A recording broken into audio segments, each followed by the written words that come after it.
secara pribadi juga prihatin dengan banyaknya kasus-kasus tentang uang rakyat yang disalahgunakan dan jelas-jelas merugikan rakyat nasabah dalam hal ini. Nah, yang kedua ingin saya sampaikan bahwa sebenarnya Undang-Undang Koperasi Nomor 25 Tahun 1992 itu pernah kami lakukan amandemen pada tahun 2017. Amandemen sudah selesai dan amandemennya itu termasuk menyangkut masalah pengawasan dan termasuk juga dalam hal ini bagaimana mengawasi koperasi simpan pinjam dan sebagainya yang sekarang terseret beberapa kasus yang terjadi. Nah, sayangnya undang-undang koperasi itu dianulir oleh MK sehingga tidak berlaku lagi. Nah, yang terjadi berarti Undang-Undang Nomor 25 itu masih tetap berlaku. Sementara kita tahu banyak kelemahan yang harus diperbaiki di situ.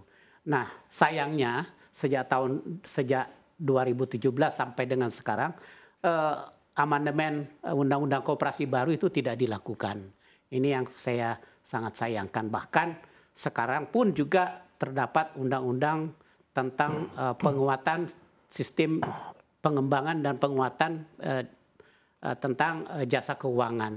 Di situ pun juga tidak begitu jelas bagaimana pengawasan terhadap koperasi simpan pinjam.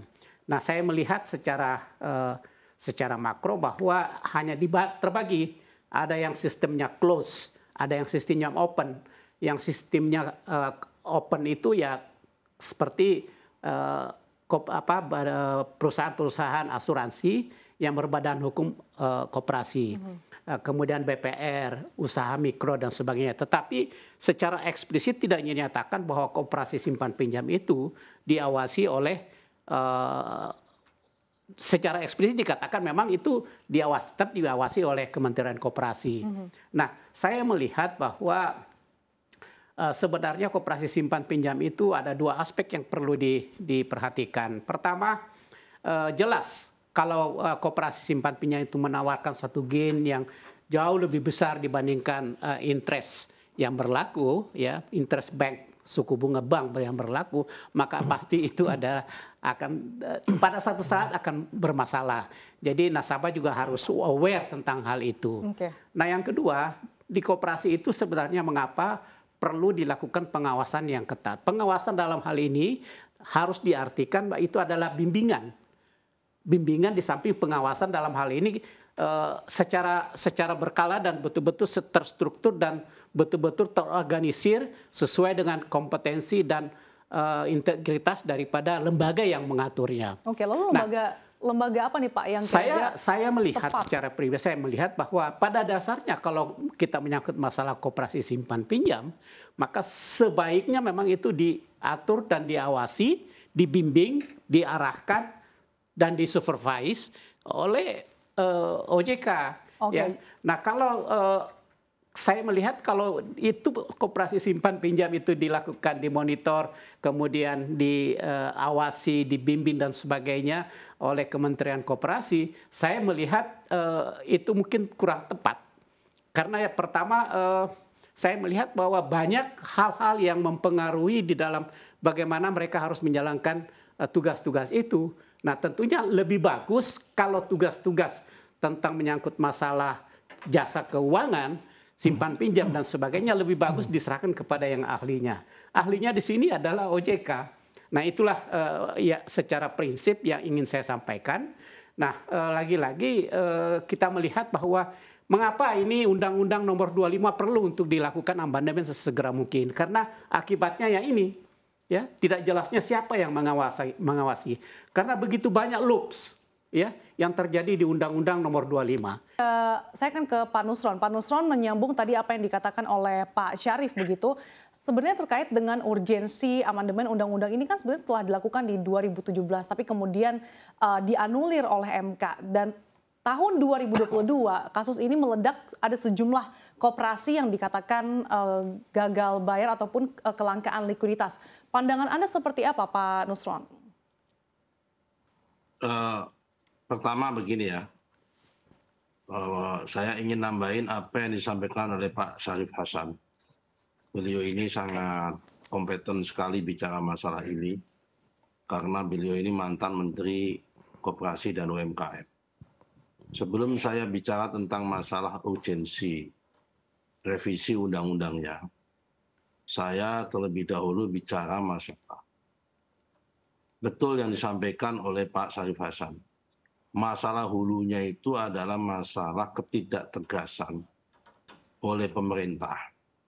Bahkan dilindungi oleh pemerintah lewat peraturan Menteri UKM tahun berapa itu, tahun 2006 atau 2007 saya lupa, di mana mengakomodir namanya calon anggota.